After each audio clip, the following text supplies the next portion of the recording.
There's something brilliantly magnificent about a 2-ton Jaguar that can get from 0 to 60 miles an hour in 4.2 seconds because it has a 575 horsepower V8 beneath its long, rather lovely looking bonnet.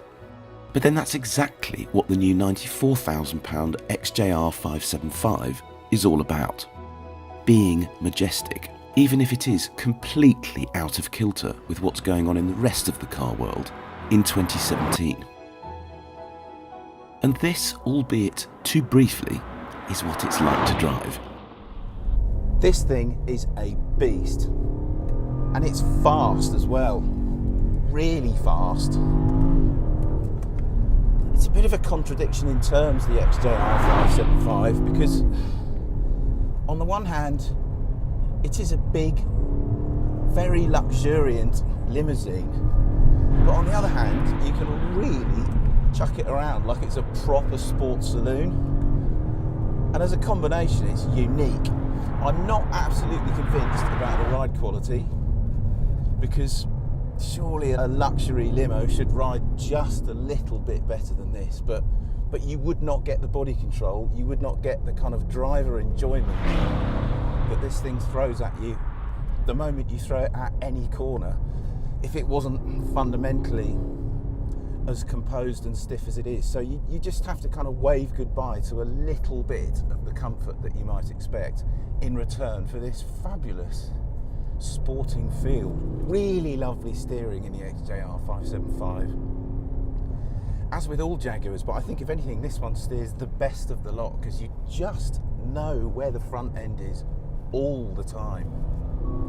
To be fair, there aren't that many differences between the 575 XJR and its predecessor. There's another 24 bhp that's been squeezed from the car's 5-litre supercharged V8.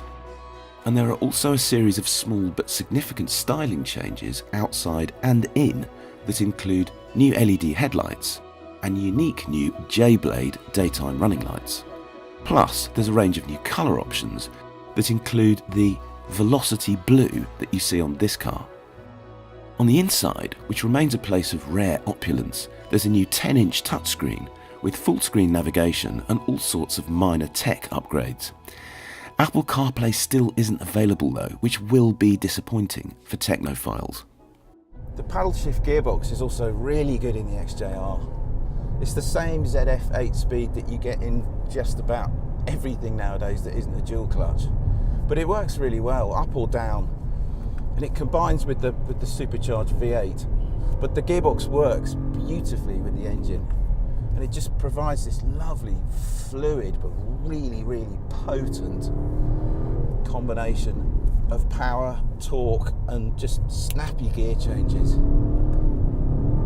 But it's the chassis, I think, that really shines in this car, even though the ride is a bit fruity for a limousine. Because you just, I don't know, you put it in dynamic mode and it's a monster. It is an absolute monster at going down the road fast. And yet there's this beautiful sense of refinement when you switch it out of dynamic road. I've just driven it down a motorway for the last 40 or so miles. And oh man, you just sit back, relax and enjoy your surroundings, which are very nice in the XJR, I have to admit.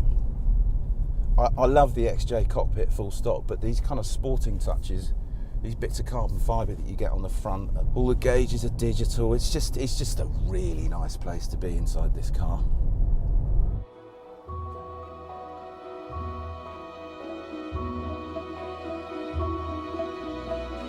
This is the regular wheelbase version that's rear-wheel drive, and that's the one that we will get in the UK.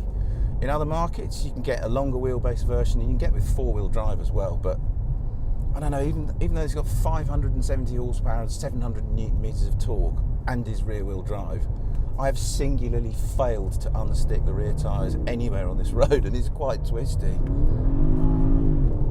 mean, that is the lot in like third gear, and it's just stuck.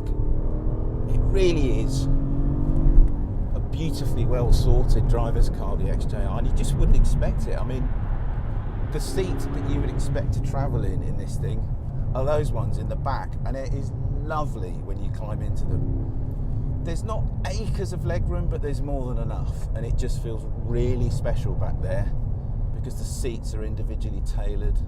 You've got all sorts of individual knobs and buttons to play with back there, and the seats themselves are beautifully comfortable.